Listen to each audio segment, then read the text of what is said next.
Olá, irmãos, graça e paz a todos. Vamos ler, em primeiro lugar, Gálatas 6, verso 2. Levai as cargas uns dos outros, e assim cumprireis a lei de Cristo. Amém. Obrigado, Senhor, por esta palavra. Pedimos que o Senhor possa estar orientando-nos, ó Pai, e dando a graça de podermos compreender mais e mais a Tua palavra. Em nome de Jesus. Amém. Amém. Irmãos, nós estamos hoje também dando seguimento, ao nosso estudo sobre o pacto da igreja, mas hoje nós já estamos na terceira lição, que é nosso interesse mútuo. E dentro desse assunto, nós vamos estar analisando esse versículo, que é o versículo chave. Levai as cargas uns dos outros, e assim cumprireis a lei de Cristo. Interessante que cumprir a lei, muita gente fala que a gente não precisa cumprir a lei hoje, né? Porque na verdade o cumprir a lei não é cumprir a lei para a salvação, é cumprir a lei por causa da salvação, porque eu já sou salvo. E o cumprir a lei não é algo penoso, não é algo que eu não consigo mais, mas é algo que eu vou demonstrar. E a lei ela se reduz no mandamento do amor. Então, quando eu estou levando a carga uns dos outros, eu não vou fazer isso se eu não amo. Ninguém vai fazer isso se não ama. Então, levar cargas uns dos outros é o cumprimento da lei. E assim, todos nós deveríamos nos comportar em todos os lugares que tivermos, na casa de Deus, no nosso relacionamento uns com os outros. Paulo fala isso lá em Timóteo, dizendo o seguinte, para que se eu tardar, fique ciente como deve proceder na casa de Deus, que é a igreja de Deus vivo, coluna e baluarte da verdade. Quando ele fala assim, como é que eu devo proceder da igreja? Como é que eu devo agir dentro da igreja?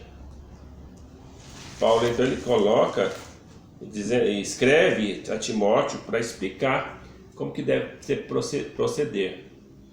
E quando a gente tem um pacto, a gente está resumindo tudo isso naquele pacto, porque no pacto fala que nós vamos estar cuidando uns dos outros, nós vamos estar cuidando do nosso próximo, vamos estar zelando para o bem-estar do outro.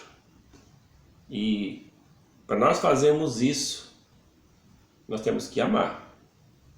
Então, ter interesse mútuo pelos nossos companheiros, pelos nossos irmãos em Cristo. Então devemos fazer bem a todos, mas a Bíblia fala assim, principalmente os da família da fé. Está aqui em Gálatas também, 6:10. Logo em seguida aí, 6:10. Por isso, enquanto tivermos oportunidade, façamos o bem a todos, mas principalmente os da família da fé. Vamos ver isso de uma forma bem prática. Se eu estou em desentendimento com alguém, se eu acuso essa pessoa,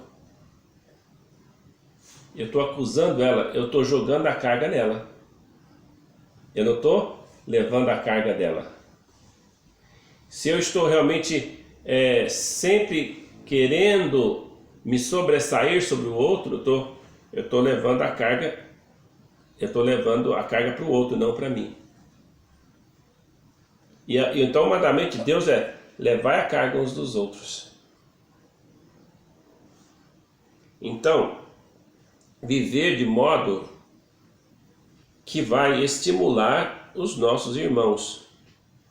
Então é isso que seria levar a carga. Eu vou estimular esses irmãos, estimular cada um. Então, lá em Hebreus fala assim, consideremos também uns aos outros para nos estimular o amor e as boas obras. Então, sempre incentivando. Então, quando eu vejo uma fraqueza em alguém, ao invés de falar com aquela pessoa, eu posso exortar aquela pessoa, posso, mas sempre não com o objetivo de acusá-la, mas sempre com o objetivo de edificá-la, de fazer com que ela compreenda a sua situação e mude e realmente ter uma consciência e seja transformada, para edificar, para que aquela pessoa seja transformada. Eu tenho que deixar isso bem claro, tanto nas minhas palavras, como da maneira como eu falo essas palavras. Então a exortação ela tem que estar sempre carregada do amor, tá? Porque eu vou estar dizendo, olha, estou percebendo que o irmão está agindo assim, assim, assim. Mas, irmão, veja aqui na palavra de Deus. A palavra de Deus está dizendo isso. O irmão não acha que está em contradição com a palavra de Deus? Então vamos agir. Tá certo? Então, seria de forma diferente assim, você chegar e dizer, olha aqui, você está em pecado. Você está fazendo essas coisas e isso aqui você já está detonando a pessoa. Então, o que eu vou falar é tão importante como a maneira como eu vou falar. Então, que tem pessoas que gostam muito, assim, eu falo a verdade na cara da pessoa. Tá, mas como é que você fala essa verdade? Então, eu tenho que ser verdadeiro sim, eu tenho que falar a verdade sim. Mas o como eu vou falar essa verdade também é importante. Ok? Então, e aqui a palavra de Deus nos coloca o seguinte, eu vou preocupar principalmente com os da família da fé, mas ele não quer dizer que esse principalmente não quer dizer que eu vou excluir os outros, tá? A prioridade seria os da família da fé, mas eu não vou excluir os outros, tá? Então, quantas vezes, irmão, nós irritamos uns com os outros? E às vezes vou estar dizendo, você me provoca, né? Geralmente é assim que acontece, você me provocou. Você que me está fazendo agir assim. A maior dificuldade nossa, às vezes, é tentar olhar as coisas do ponto de vista do outro. Então, olhar aquela situação, aquele problema, que o problema, na verdade, não é a pessoa. O problema é aquele ato pecaminoso que ela está praticando, ou que nós estamos praticando, né? Se é uma desavença, se é uma disputa, se é alguma coisa assim, geralmente o pecado não é de um só, é dos dois lados, certo? Então, quando há um desentendimento, quando há um partidarismo, geralmente tem problema dos dois lados. Então, às vezes eu consigo olhar meu ponto de vista e ver as minhas razões, e eu preciso olhar do outro lado e ver as razões do outro. E esse exercício de olhar do ponto de vista do outro é a coisa mais difícil. Mas eu preciso fazer esse exercício. Se eu sou uma pessoa piedosa, tenho temor de Deus, eu posso orar a Deus, dá-me a graça, Senhor, de olhar para o meu irmão e ver as coisas do seu ponto de vista, tentar enxergar as coisas do seu ponto de vista. Isso se aplica em todas as áreas de relacionamento. Se aplica no nosso casamento, na nossa relação de cônjuge e marido, esposa e marido, na nossa relação de pais e filhos. Então eu preciso estar sempre tentando olhar o que o outro pensa. Por que ele está pensando assim? Eu posso até discordar da maneira como o outro está pensando, da maneira como o outro está querendo agir. Eu posso até discordar, mas eu tenho que ter certeza absoluta que eu entendi, que eu ouvi. Porque a palavra de Deus diz para mim que eu seja tardio para falar, pronto para ouvir. Porque às vezes eu não estou pronto para ouvir. A pessoa está falando, eu nem estou prestando atenção no que ela fala e já estou formulando uma resposta para combater em cima daquilo que ele começou a falar, que só vi a primeira fala dela, não entendi, mesmo que ela explicou, eu já não ouvi mais o resto, porque eu já estava pensando o que responder para ela. Então a Bíblia fala que eu tenho que ser tardio para falar. Você não tem que pensar na resposta, você tem que ouvir. Você tem que ouvir primeiro. Ouvir e tentar entender o ponto de vista do outro, o lado do outro. Então isso é muito bom quando você tem os seus relacionamentos, no seu relacionamento conjugal, para você entender o que a sua esposa pensa, o que a sua esposa sente, o que ela está sentindo. não é? Para nós, principalmente se é para nós, os homens, porque a Bíblia manda para nós, olha, amai a vossa mulher, as vossas mulheres, não é? Manda para nós amar cada uma a sua esposa. Então, para mim amar, eu vou ter que ter interesse em relação. O que você pensa sobre isso? O que você está sentindo sobre isso? Eu posso entender e depois eu posso vir até discordar, mas meu cônjuge tem que saber que eu estou entendendo, que eu compreendo, certo? Mas que aquela não seria a maneira bíblica de ver as coisas. Você pode estar discordando. E você, como homem, é responsável para levar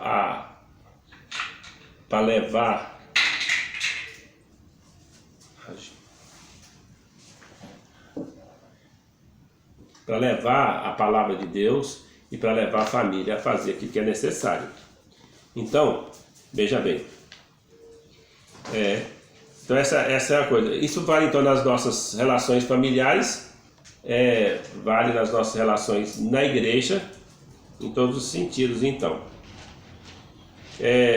como é triste quando a gente vê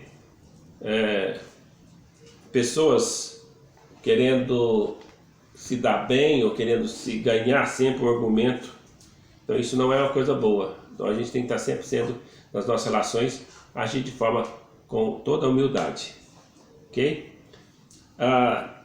Tem uma história em 2 Crônicas 24, quando Joás se torna rei. Não sei se vocês lembram quando Joás se torna rei. Joás era uma criança. Ele tinha 7 anos. E quando ele se tornou rei. Mas ele foi um bom rei, mesmo sendo uma criança. Sabe por que ele foi um bom rei? Porque ele tinha alguém atrás dele, estimulando ele às boas obras. Ele tinha Joiada. Na verdade, Joiada era o sumo sacerdote da época e trabalhou com Joás.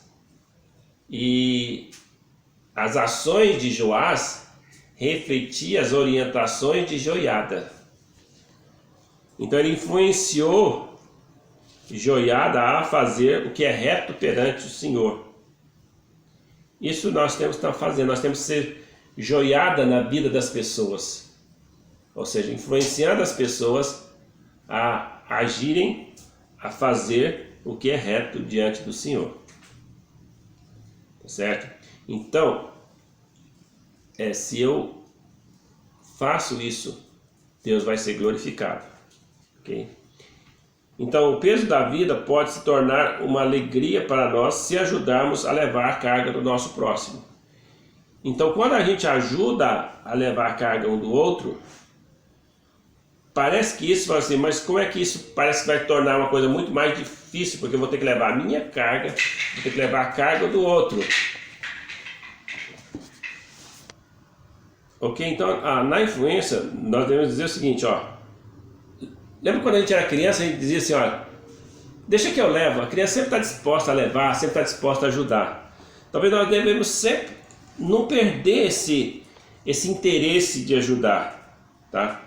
As cargas não precisam ser uma maldição. Elas podem se tornar algo leve para nós. Então, quando o Senhor Jesus Cristo deu a ordem lá para nós em Mateus 11, 28, ele diz o seguinte, tomai sobre mim o meu jugo. Mas lembra que para ele dar essa ordem para nós, ele teve que levar a nossa carga, porque ele levou sobre si os nossos pecados.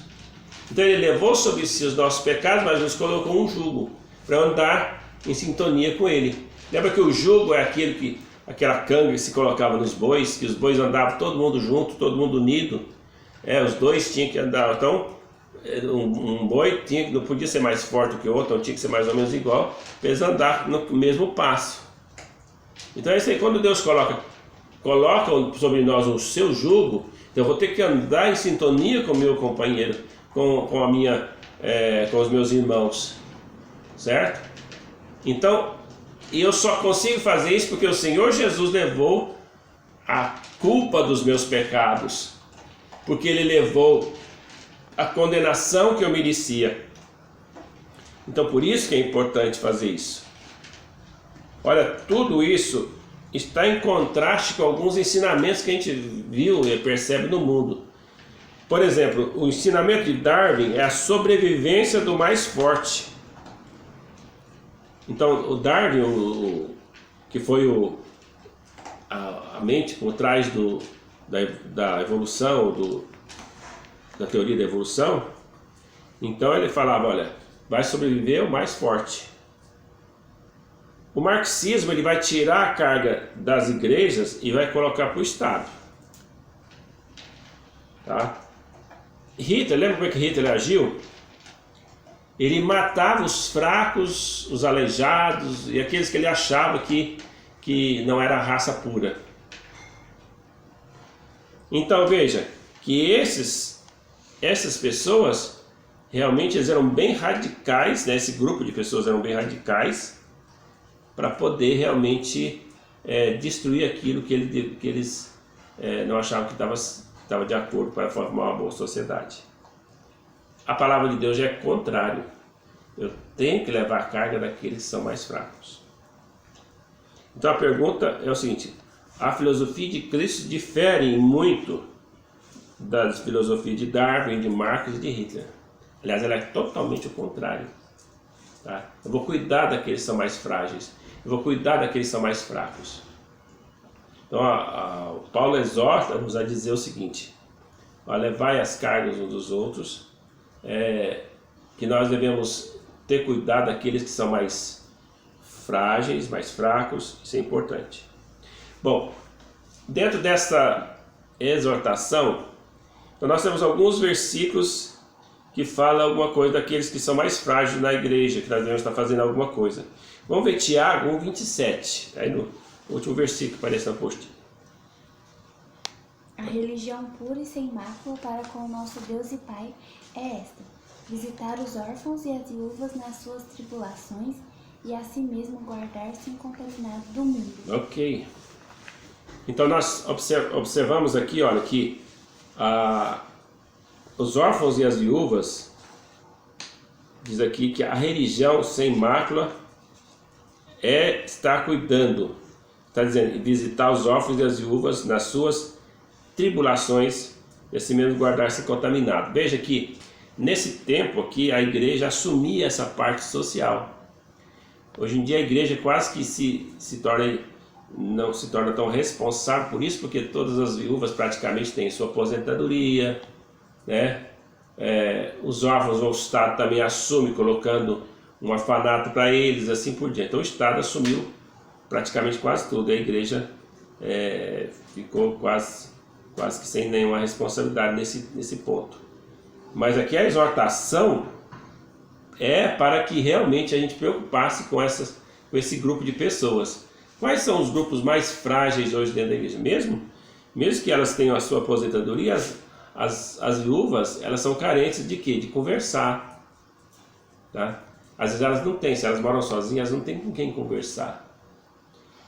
Então talvez eu precise estar ali, né? Nós temos exemplo na igreja, nós podemos estar ali visitando, né? Algumas irmãs que às vezes nem podem vir na igreja e eu preciso estar lá sempre. Às vezes nós não estamos ali.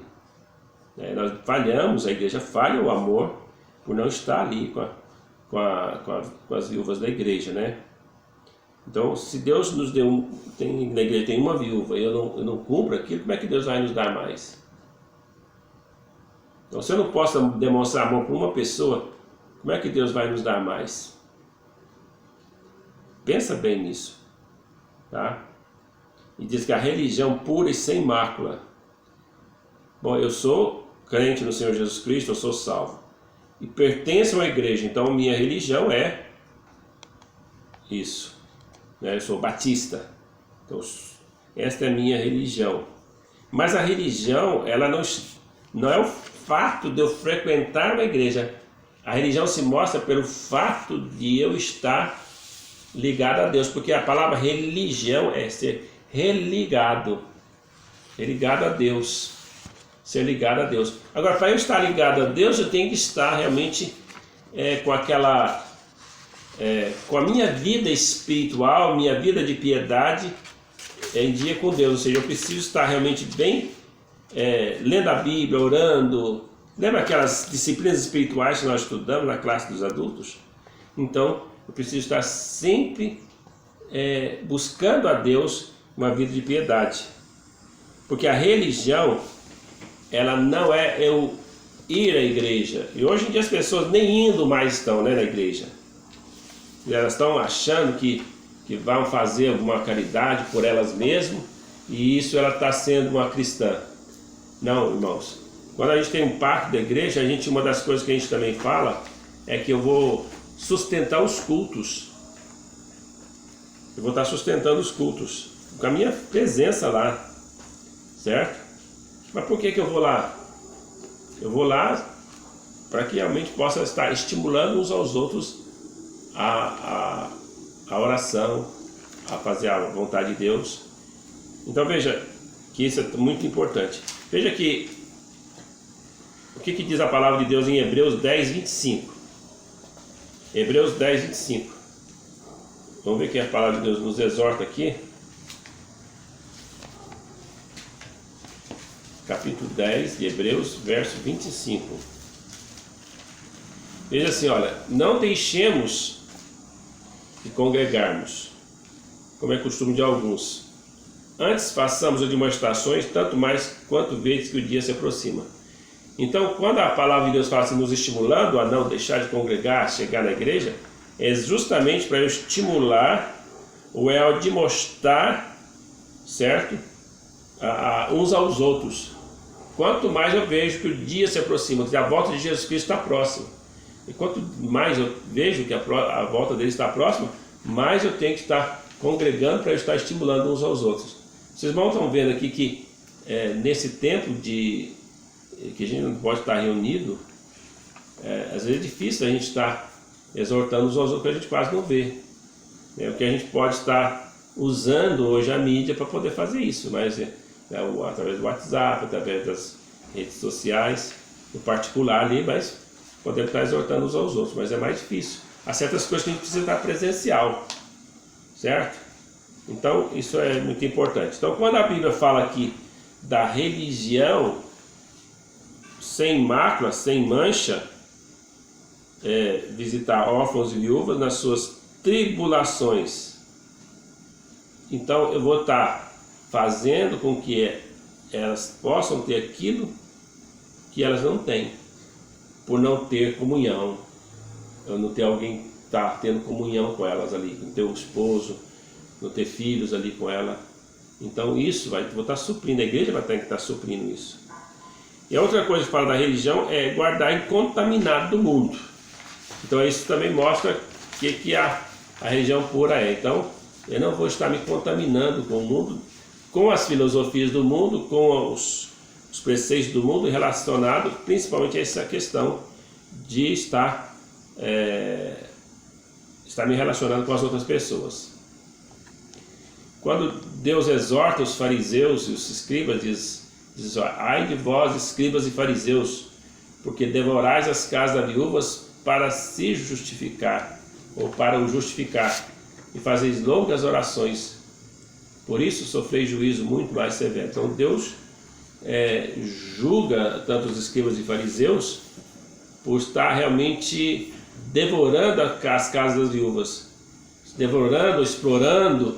Tem pessoas que não importam de explorar e às vezes até de aproveitar das pessoas, né? De forma até, às vezes até mais imunda, né? Então isso acontece. Então a Bíblia está falando assim, ai de vós, estão fazendo isso. Ezequiel 12, 7 tem um versículo que fala assim, olha, no meio de ti desprezam o pai e a mãe, praticam extorsões contra o estrangeiro, são injustos com o órfão e a viúva. Então aqui é a pessoa que vive de uma forma injusta, extorquindo, um tipo de estelionatário, né? Então essa aqui estava no meio do povo, no meio de Israel, no meio do povo de Deus. Então no meio do povo de Deus essas coisas não podem existir. Exato, Ezequiel 22, 7.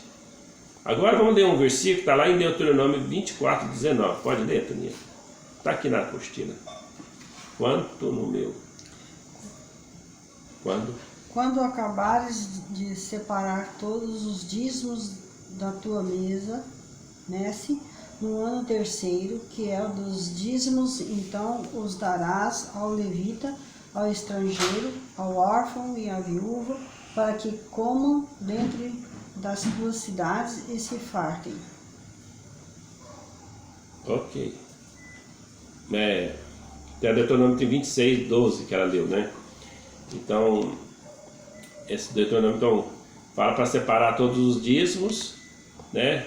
E separar também aquele que ia entregar na casa de Deus. A casa de Deus, os dízimos, as ofertas, era para cuidar dos órfãos, das viúvas também. Então era para ser feito o trabalho social. Interessante que 10% seria suficiente para cuidar da igreja e até de fazer esse trabalho social. Interessante, certo? E o outro versículo que eu estou querendo, aqui esse de cima aqui, ó, Deuteronômio 24, 19 e 21. Quer que lê? Pode. Quando no teu campo cegares a messe e nele esqueceres um feixe de espigas, não voltarás a tomá-lo. Para o estrangeiro, para o órfão e para a viúva será, para que o Senhor teu Deus te abençoe em toda a obra das tuas mãos. Quando sacudires a tua oliveira, não voltarás a colher o fruto dos ramos. Para o estrangeiro, para o órfão e para a viúva será. Quando vidimares a tua vinha, não tornarás a rebuscá-la. Para o estrangeiro, para o órfão e para a viúva será o restante. Observa aqui que em relação à lei de Deus, Deus não responsabilizava o Estado. Ele responsabilizava aqueles que tinham, certo? Então aqueles que eram donos do trabalho lá, então o que eles tinham que fazer? Eles iam fazer a cega, não era para... e deixavam algumas espigas para trás. Então isso exatamente era para os pobres e as viúvas, era para as pessoas que precisavam. Então isso da mesma coisa quando ia colher a oliveira, quando ia colher as espigas, quando ia colher todo tipo de cereal ou as uvas, tudo era para deixar parte, ou seja, aquilo que eles iam colhendo sempre ficava uma, e aqui não era para voltar para ver se tinha ficado alguma, não, era para deixar e nem tirar aquele que colhia, que caía no chão. Então veja, então isso aqui é importante, como Deus se preocupava com os pobres da época. Então não é que não havia preocupação, não, ele se preocupava, ele tinha alguma coisa. E agora, quando chega no Novo Testamento, a igreja, ela também vai assumir essa função ali, certo? Essa função de fazer alguma coisa em relação aos pobres e às viúvas. Então, eu quero encerrar aqui com Timóteo 5, 3 a 14. Então, aliás, antes disso, vamos para Atos 6, 3. Atos 6, 3 nem vou ler, mas esse trabalho que a igreja fazia era tão intenso, tão grande, que ele precisou de arrumar ajudantes, porque algumas viúvas estavam sendo negligenciadas. Então, aqui as viúvas dos helenos são os gregos, eles reclamaram porque não estavam sendo desprezados em relação às outras viúvas. Então os apóstolos elegeram diáconos para cuidar dessa parte social, enquanto eles se dedicavam às orações e a palavra de Deus. Tá certo? Agora vamos a Timóteo 5, 3 a 14. Pode ler? Pode. Honra as viúvas verdadeiramente viúvas. Mas se alguma viúva tem filhos ou netos, que estes aprendam primeiro a exercer piedade para com a própria casa e a recompensar a seus progenitores, pois isto é aceitável diante de Deus. Aquela, porém, que é verdadeiramente viúva e não tem amparo, espera em Deus e persevera em súplicas e orações noite e dia. Entretanto, a que se entrega aos prazeres, mesmo viva, está morta. Prescreve, pois, estas coisas para que sejam irrepreensíveis. Ora, se alguém não tem cuidado dos seus, especialmente dos da própria casa, tem negado a fé e é pior do que o descrente. Não seja inscrita, senão viúva, que conte ao menos 60 anos de idade, tenha sido esposa de um só marido, seja recomendada pelo testemunho de boas obras, tenha criado filhos, exercitado hospitalidade, lavado os pés aos santos, socorrido a atribulados, se viveu na prática zelosa de toda boa obra. mas rejeita viúvas mais novas, porque quando se tornam levianas contra Cristo, querem casar-se, tornando-se condenáveis por anularem o seu primeiro compromisso. Além do mais, aprendem também a viver ociosas, andando de casa em casa, e não somente ociosas, mas ainda tagarelas e intrigantes, falando o que não devem. Quero, portanto, que as viúvas mais novas se casem, criem filhos, sejam boas donas de casa e não deem ao adversário ocasião favorável de maledicência. Bem, observa que esse assunto tão importante que Paulo dedicou, certo? Dos versículos 3 até o 14 para dar instruções sobre as viúvas. Certo? Então, primeiramente, ele deu a responsabilidade dos de casa, ou seja, se eu tenho uma parente, então se eu sou seu filho e minha mãe fica viúva, então está a responsabilidade dos filhos, cuida dela, certo? Para não onerar a igreja, para que a igreja não seja realmente com muitas pessoas. E aí ele diz, olha, dá instruções como que a igreja, qual que é a prioridade da igreja cuidar das viúvas, aquelas que são mais idosas. Ele coloca 60 anos para cima. Então, e ele responsabiliza as pessoas, certo? Particular, e ele joga a carga para a igreja. Então, a carga que eu tenho que levar, a carga da minha família, dos meus mais próximos, e depois, se não tem ninguém, aí ele joga a carga para a igreja leva a carga uns dos outros. Então, eu como crente, eu responsabilizo-me para aqueles que são da minha família, depois a igreja responsabiliza aqueles que não têm família para levar a carga destes. Então, mas olha que ela coloca quem é que vai ser considerado viúva? Aquelas mais velhas e aquelas que deram exemplo, que são crentes. Nota aqui que aqui dá uma... porque a igreja não consegue cuidar de todas as viúvas que existem no mundo. Então aí ela está colocando aqui o limite para saber quem que a igreja vai cuidar, quem que a igreja vai assumir. É aquelas que mostraram a vida piedosa durante a sua vida, enquanto ela tinha o seu marido, enquanto ela, entendeu? Então já continua mostrando. Então dá instruções aqui para a igreja, dá instruções de como a própria viúva tem que proceder. Mas esse não é o caso, a gente está tratando desse assunto aqui hoje. Mas só que os irmãos fiquem com essa passagem, depois dá uma estudada melhor, 1 Timóteo 5, 3 a 14. Quero finalizar dizendo o seguinte, irmãos. Vamos levar a carga uns dos outros. A primeira coisa que nós vimos aqui é cuidando uns dos outros nos nossos relacionamentos. Depois nós vimos que há pessoas na igreja que precisam de ajuda, talvez até financeira, no caso das viúvas que não tem ninguém e que foram mostrar-se piedosas. Então, nós temos todo um regulamento dentro da palavra de Deus para a gente não ser explorado, mas ao mesmo tempo para a gente não deixar de ser, não sermos negligentes. Pensemos muito bem nisso e tenha um bom domingo. Hoje à noite nós vamos ter o nosso